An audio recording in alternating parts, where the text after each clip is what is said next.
Assalamualaikum, salam sejahtera. Saya Nazri Kahar. Ini agenda Wani dari World Trade Center Kuala Lumpur. Beberapa hari lagi keputusan SPM akan dikeluarkan esok lusa dan pastinya pelajar-pelajar yang mengambil SPM tertunggu-tunggu apakah keputusan yang akan diterima oleh mereka.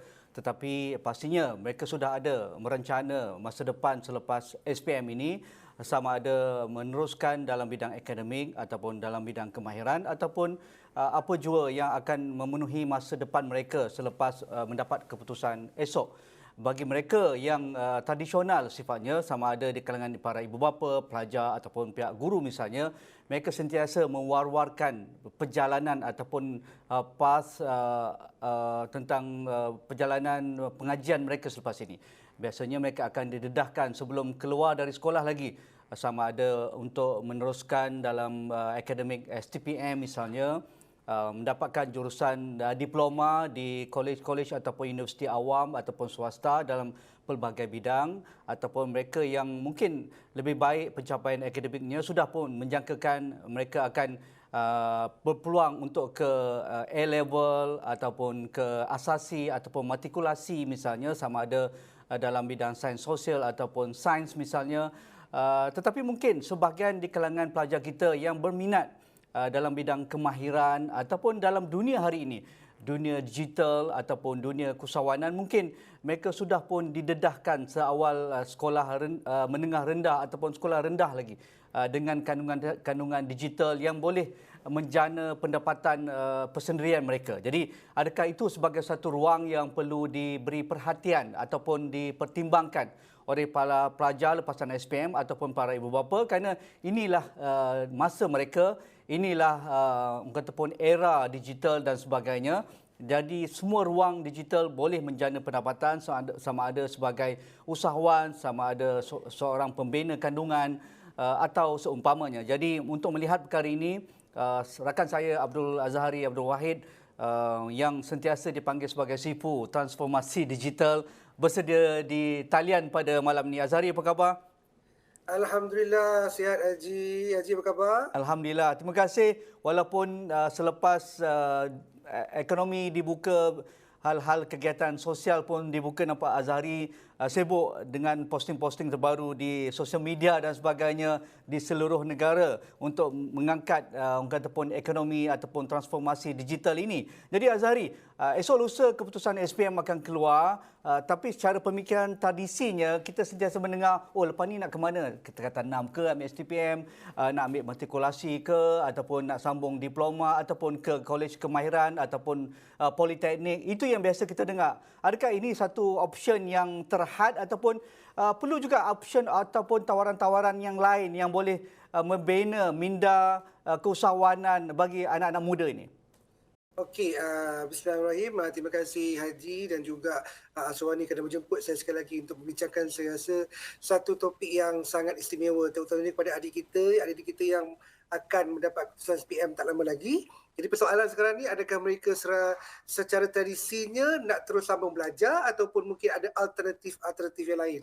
Dan saya rasa mengikut perkembangan terkini ni, terutamanya lagi dalam bentuk dunia digital ni, baik dari segi perniagaan ataupun dalam segi proses pekerjaan dan sebagainya, ruang dan peluang tu lebih terbuka dan kepada semua lepasan SPM ni untuk memilih untuk melatih diri sekurang-kurangnya sepanjang cuti itulah, ya, kalau tidak pun dididik daripada awal lagi di sekolah, sepanjang cuti sebelum masuk ke universiti ataupun mungkin tak masuk universiti, mungkin disebabkan keputusan yang kurang memberansangkan dan sebagainya, mereka boleh ambil peluang ni untuk kata orang kaji diri sendiri ke mana mereka nak pergi. Adakah mereka memang akan teruskan dari segi secara tradisinya menjadi pelajar dan mungkin jadi pekerja dan juga mungkin jadi usahawan selepas tu, ataupun bermula lebih awal selepas SPM sekurang-kurangnya. Dan peluang tu saya rasa mereka perlu ambil, dan banyak sangat ruang dan peluang dari segi ekonominya, dari segi program keusahawanan yang mereka boleh belajar, asas-asas keusahawanan, contoh macam nak belajar untuk menjual satu barang, menjual satu perkhidmatan. Dan kalau mereka dapat peluang tu, saya rasa satu benda yang mereka patut ambil peluang secepat mungkin, terutamanya selepas SPM aja. Ya, bagaimana itu menjadi satu motivasi kepada anak-anak muda ini? Kerana kita tahu mereka sudah melalui fasa yang lama dalam bidang pendidikan di sekolah rendah, sekolah menengah, mungkin mereka penat. Tetapi mereka ingin melanjutkan pelajaran, sekurang-kurangnya ada diploma ataupun degree dalam bidang-bidang yang mereka minat. Tetapi tidak salah kalau mereka membuka sedikit option laluan ke depan ini. Walaupun ingin meneruskan pelajaran, mengapa mereka perlu merebut peluang? Kalau hari ini kita lihat di sosial media, mereka seawal anak-anak muda di sekolah, mereka dah boleh jual t-shirt, mereka boleh buat live untuk menjual produk-produk yang mungkin rasa sesuai untuk dijual secara digital. Begitu juga mereka juga mampu membina kata pun pemikiran digital, membina kandungan digital tu, Azhari. Ya, betul.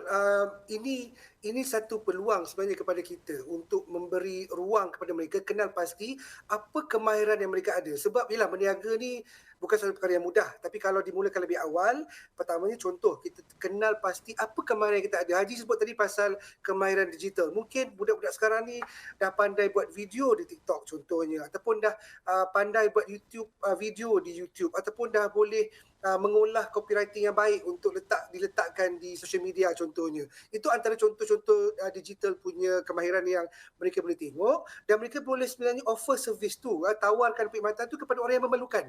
Dan anak-anak muda ni fikiran dia lebih terbuka, lebih mudah untuk mencari idea-idea yang baru, idea-idea yang memang terkini untuk membantu. Contoh kalau usahawan misalnya, dia boleh bantu untuk kesiapkan website contohnya, ataupun buatkan video TikTok untuk usahawan tersebut. Jadi benda-benda kecil yang macam ni berdasarkan kemahiran, saya rasa boleh menjadi satu kata orang sumber pendapatan untuk anak-anak lepas SPM.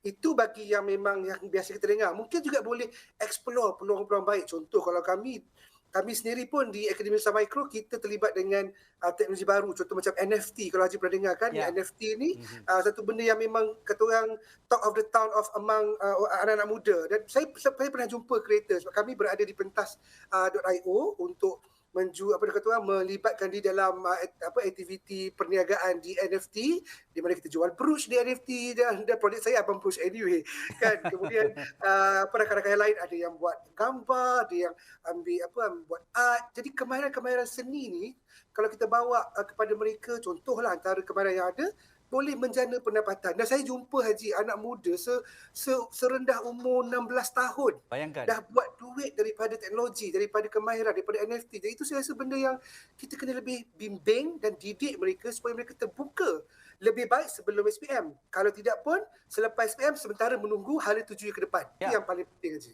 Menarik. Bagaimana ia dapat distrukturkan, disistemkan yang lebih baik? Mungkin selama ini bakat-bakat itu secara organik, mereka melihat kawan ataupun cuba-cuba, tetapi nampaknya berjaya. Orang kata pun tak sangka orang boleh menjual barangan di TikTok ataupun di social media, ada orang beli dan sebagainya, tak sangka, tetapi terus menjana pendapatan sedikit demi sedikit. Tetapi untuk lebih bersistematik, tahu di mana nak hit barang-barang ini melalui teknologi, bagaimana peluang ini selepas SPM? Ada masa terluang mungkin 6 bulan sebelum mereka enroll ke degree atau foundation dan sebagainya. Sementara ini mereka mampu mendaftarkan diri ke mana-mana kelas-kelas online dan sebagainya, Azhari.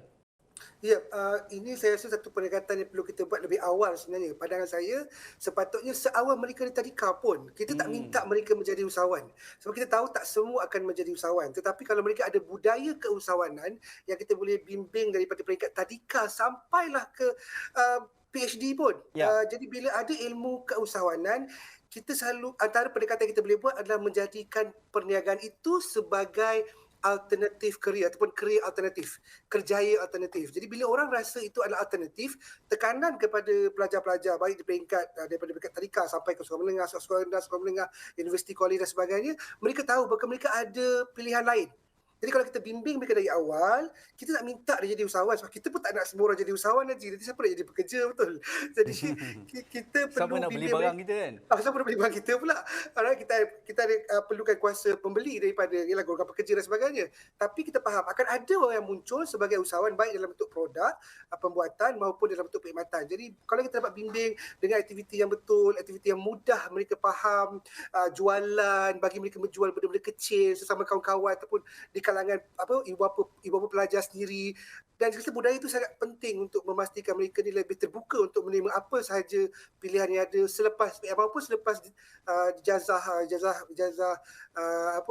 master di PhD dan sebagainya. So itu saya rasa kita perlu lihat dari peringkat akar umbi sebenarnya. Azhari, pengalaman pemerhatian di lapangan apabila berada di atas pentas membimbing usahawan muda ini, di manakah trend sekarang ini? Kerana kita tahu trend digital ataupun kandungan keusahawanan melalui dalam talian ini dia ada on off, dia ada musim, dia ada trend. Di mana kita perlu berada di lengkok yang betul. Kerana mungkin satu ketika kita lihat penjualan dalam talian berbentuk kandungan-kandungan tertentu amat hit lah, memang on sangat. Tetapi selepas tahun mungkin dia redup ataupun perlahan sedikit. Tetapi selepas ini kerana ekonomi sudah dibuka, sempadan kita sudah pun dibuka dan sebagainya, orang mula membeli belah dalam talian lebih rancak kerana sudah ada pendapatan. Di mana kedudukan anak-anak muda ini perlu berada di lengkok yang betul. Sekurang-kurangnya kalau mereka habis diploma, habis degree pada 4 tahun, 5 tahun akan datang, mereka tahu nak memposisikan kandungan ataupun kemahiran yang mereka sudah pelajar pada ketika ini. Okey, inilah kelebihan anak muda, Aziz. Bila anak muda ni mereka lebih terbuka kepada benda yang baru, benda yang melibatkan teknologi, contohnya baik di social media ataupun blockchain, NFT, you name it lah, apa-apa sahaja teknologi yang berkaitan dengan kehidupan mereka, mereka senang nak adaptasikan untuk digunakan sebagai sumber pendapatan. Jadi kalau kita faham dari segi trend yang ada sekarang ni, semua orang kita dah faham selepas pasca pandemik ni, ekonomi dah mula terbuka dan orang mula lebih membeli berbanding dengan 2 tahun lepas. Jadi ini peluang yang mereka boleh ambil untuk mereka garapkan kemahiran yang mereka ada untuk menjual. Sama ada produk yang lebih tipikal, berletakkan produk mereka di marketplace yang ada ataupun menjual di live Facebook, di live TikTok, di live di Instagram contohnya, ataupun mereka gunakan kemahiran digital yang mereka ada untuk mereka boleh tawarkan perkhidmatan tersebut kepada bakal-bakal pembeli atau bakal-bakal pelanggan. Dan ini saya rasa trend yang sangat terkini. Kita tak boleh nafikan bahawa pendigitalan ni memang satu trend yang sangat-sangat kata orang hot, terutama selepas COVID, sebab kita kurang bertemu dengan manusia dan kita mula pandang kepada teknologi, dan ini menjadi peluang kepada lepas SPM ni untuk tengok mana ruang yang cantik untuk mereka sertai. Dan yang paling penting, Haji, setiap perniagaan ada isu daya tahan. Ya. Ini sebabnya kita perlu mula dari awal lagi, daripada peringkat sekolah, di peringkat tadika lagi. Jadi mereka dah ada satu set minda yang betul untuk bertahan, tak kisah apa pun berlaku pada ruang perniagaan tersebut. Mereka tahu ini waktu masih perlahan dan dia akan datang balik untuk dilipat gandakan peluang yang ada di masa hadapan dengan ekonomi yang terbuka dan sebagainya. Jadi daya tahan tu perlu dibimbing dari awal lagi supaya mereka tahu berniaga ni bukannya mudah. Memang susah, tapi bila ada ilmu, ada bimbingan yang betul, ia jadi lebih mudah. Ya, untuk mendapatkan pulangan ia memerlukan pelaburan yang betul. Ramai beranggapan nak masuk ekonomi dalam talian ataupun ekonomi gig ataupun apa juga nama yang kita lihat sekarang, ia melibatkan pelaburan yang agak signifikan besar. Berbanding yang cara tradisinya selepas SPM ambillah lesen. Senang besok bawa ayah mak pergi berjalan ataupun pergi ke kolej dan sebagainya, tak perlu nak ibu bapa nak hantar lagi. Itu yang tipikal ibu bapa ataupun pelajar ingin lakukan pelaburan, kerana nak ambil lesen pun pelaburan agak besar juga bagi golongan pertengahan ataupun golongan bawah kan. Tetapi dalam menjana pendapatan sendiri, mendapatkan ilmu-ilmu baru dalam bidang ekonomi gig ataupun ekonomi digital ini, adakah wajar kita pertimbangkan dari sudut pelaburannya? Okey, ini satu benda yang menarik. Di sini datangnya cabaran kepada ibu bapa. Adakah ibu bapa akan sokong ataupun kurang menyokong aktiviti tersebut? Hanya ibu bapa je yang boleh jawab. Jadi ingat, selain daripada kita beasiswa Fama ni. Faham dia beasiswa. Jadi bukan sahaja kita perlu bimbing anak-anak muda ni untuk mula menceburkan diri dalam perniagaan, tapi set minda juga perlu betul kepada ibu dan ayah. Bukan maksudnya dia tak payahlah jadi doktor, tak payahlah jadi teknokrat sebab anda perlu jadi usahawan. Tidak. Itu hak mereka untuk pilih sama ada nak menjadi usahawan, job creator ataupun menjadi seorang pekerja. Tak salah pun kedua-duanya. Tapi ibu bapa perlu terlebih terbuka untuk menerima pandangan mereka. Contoh, mereka nak buat TikTok, kena ada handphone yang baik, Haji. Kena ada data plan yang bagus. Betul, contohlah kan. Nak jual di Shopee 32 Mbps kan. Tak cukup. Yang laju. jadi ala student mana ada duit, jadi perlulah merayu dengan mak ayah. Jadi mak ayah pun boleh jadi sebagai pelabur yang pertama, melabur kepada anak-anak mereka dan beri kepercayaan mereka. Tak bermakna bila mereka jadi usahawan lepas SPM terus jadi usahawan tak nak sama belajar, tidak. Ramai je usahawan kat luar sana yang ada pendidikan yang sangat tinggi, yang sangat baik. Itu yang saya rasa kita perlu lebih terbuka sebagai ibu bapa dan terima pandangan anak-anak ni dan menjadi pelabur pertama kepada mereka. Jadi sokong mereka dari awal. Whatever happen after that, we don't care. Kita hanya ikut saja apa yang berlaku dan kita doa yang baik untuk anak-anak kita.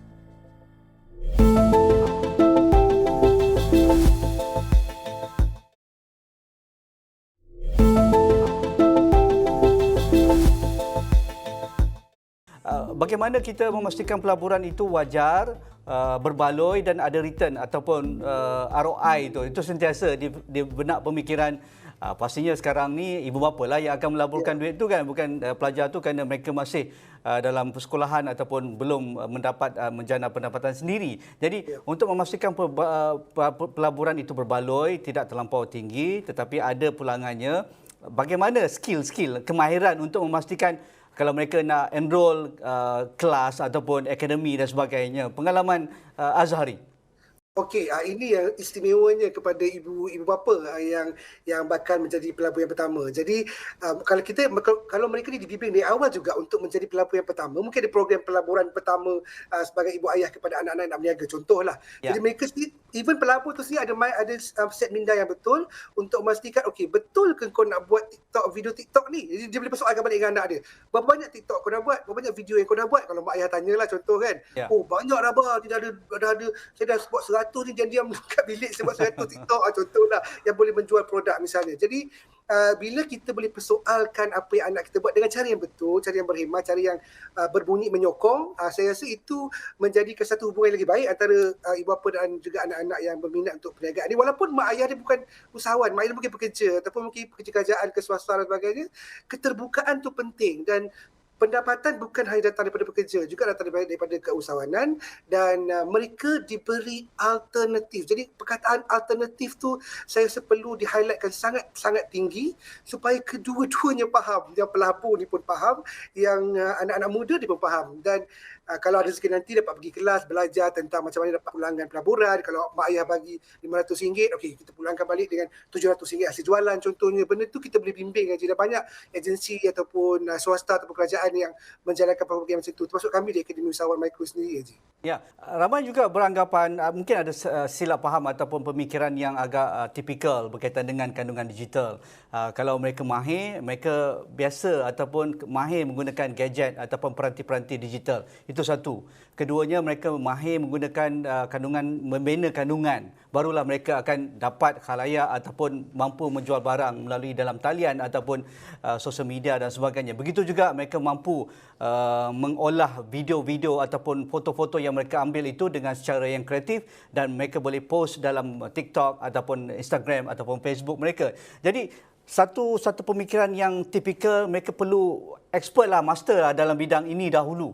Kalau mereka tidak master, lupakanlah mimpi-mimpi indah anda untuk jadi juara dalam bidang ini. Jadi bagaimana melupuskan ataupun mengenepikan pemikiran begini, pengalaman di lapangan dan juga ialah tak semua orang ni lahir-lahir dah pandai semua hal berkaitan dengan peranti, dunia digital. Ada juga mungkin dalam 10% ataupun 15% di kalangan anak muda masih juga agak perlahan lah berbanding yang mainstream ni.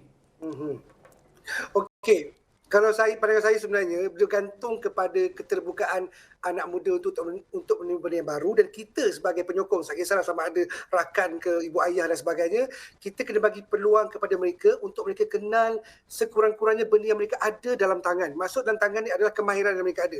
Itu yang paling mudah. Dan sebagai usaha muda juga dia kena tahu apa yang dia mahir buat. Contoh, dia suka makan. Dia mungkin nak jual makanan. Tak apa, pergilah jual makanan. Dia suka buat video. Okey, kau kerti buat video kat TikTok kau pergilah jual promosi produk orang dekat TikTok contohnya sebagai dropship ataupun sebagai agent. Dan benda tu saya rasa kita tak perlu fikir sangat tentang kemahiran dia.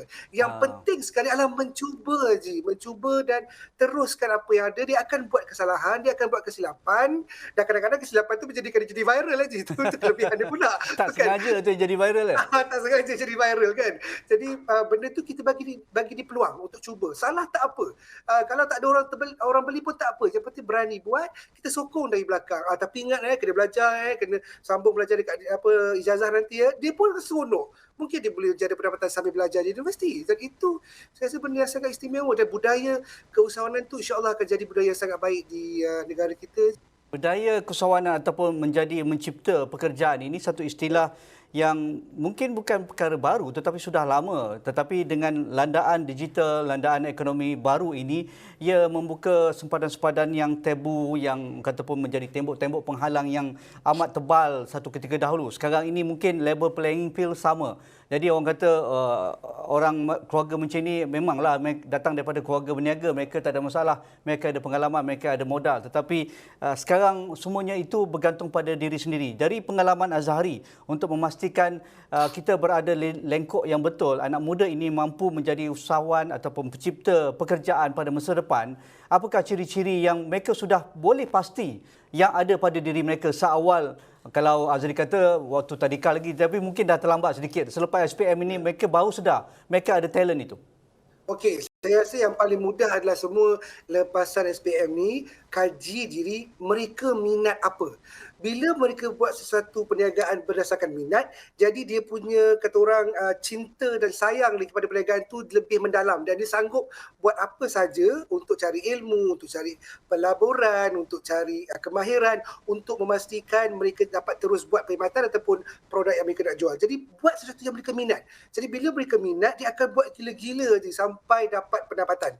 Dan kalau dia buat benda yang baru, dia kena belajar, dia letih, tak larat, penat lepas SPM, jadi lagi pening. So buat saja apa yang ada di tangan, istilah di tangan tu maksud kemahiran yang ada, dan kita rancangkan dengan baik. Ini kini perlu bantuan mungkin guru-guru ataupun bantuan ibu bapa untuk kau nak buat apa? Nak buat video TikTok okey, kita buatlah 3 video TikTok satu hari, kita jual lah apa-apa produk sebagai dropship contohnya. So kita bimbing benda-benda mudah, dan dia seronok buat video dekat TikTok, dan dia rasa seronok sebab dia suka buat video, ataupun dia suka makan, dia pergi jual karipap orang lain. So benda tu saya rasa benda yang sangat penting, sokongan daripada orang sekitar, dan mula dengan benda yang dia minat ataupun bahasa Inggerisnya passion. Dia buat tu benda yang sangat passionate, dan dia akan boleh pergi jauh Haji kalau betul cara, teknik dan juga strategi yang dia pakai. Saya suka Azhari mention tadi karipap tu. Karipap tu kerana kita sentiasa melihat peluang dalam bidang kulinari, gastronomi dan juga makanan ini nampak orang kata pun mudah ataupun secara simpelnya take for granted lah. Tetapi dengan dunia tanpa sepadan, dunia digital hari ini, mereka yang mampu ada asas-asas kulinari, mereka mampu pergi lebih jauh kerana orang hari-hari nak makan, orang hari-hari nak karipap. Walaupun kos makanan semakin tinggi, tetapi makanan mesti ada atas meja. Jadi mungkin masa ni mereka nak masuk kelas kulinari, tetapi mereka nak tambah kemahiran yang satu lagi level. Macam mana? Apa yang perlu ada? Okey, yang penting pertamanya perlukan kebenaran daripada ibu bapa. So mereka masih di bawah naungan ibu bapa. Okey, yang keduanya kalau boleh mungkinlah boleh minta mereka belajar bukanlah bekerja sangat, maksudnya duduk di kedai-kedai, kalau ada saudara mara yang ada kedai makanan ataupun caterer, dia duduk dan belajar secara santai. Jangan minta dia macam dia bekerja pula sebab dia masih bawah umur, tapi jadi santai untuk belajar kemahiran dan tahu cara dia berniaga. Saya sendiri Haji, saya mula berniaga dulu seumur saya sekolah rendah. Saya dihantar oleh mak ayah saya di kedai makcik saya setiap ujung tahun bersama dengan mereka. Saya kena lap meja, saya kena basuh pinggan, saya kena ambil order. Jadi itu elemen berniaga tu dari dia kecil lagi. Dia saya jadi usahawan sampai sekarang. And I was professional juga. Saya juga engineer sebelum ni. Jadi itu saya rasa penting untuk kita bagi mereka bimbingan yang betul, bagi mereka jalankan dengan tenang dan mereka dapat buat dengan baik, dan saya rasa dia akan wujudkan satu budaya yang sangat istimewa di keluarga, di sekolah, dan insyaAllah bila masuk universiti, satu budaya baru akan datang di universiti juga, dan barulah seronok menjadi bakal usahawan di peringkat universiti pula. Itu adalah satu strategi yang lain pula di peringkat universiti. Jangan orang kata pun sempitkan pemikiran mereka hanya nak buat dropship ataupun influencer semata-mata, sedangkan anda boleh menjana pendapatan yang lebih lumayan, bukan hanya setakat influencer dan sebagainya. Terima kasih Abdul Azhari Abdul Wahid, Ketua Pegawai Eksekutif Akademi Usahawan Mikro dan juga Guru Transformasi Digital kita. Bagaimana anda, anak-anak muda selepasan SPM, memikirkan ruang-ruang yang ada di depan mata ini. Jangan hanya memikirkan untuk melanjutkan pelajaran, tetapi ada peluang yang mungkin dapat menjana pendapatan ataupun mencipta pekerjaan anda seawal waktu ini. Sekian saja. Assalamualaikum. Kita jumpa lagi.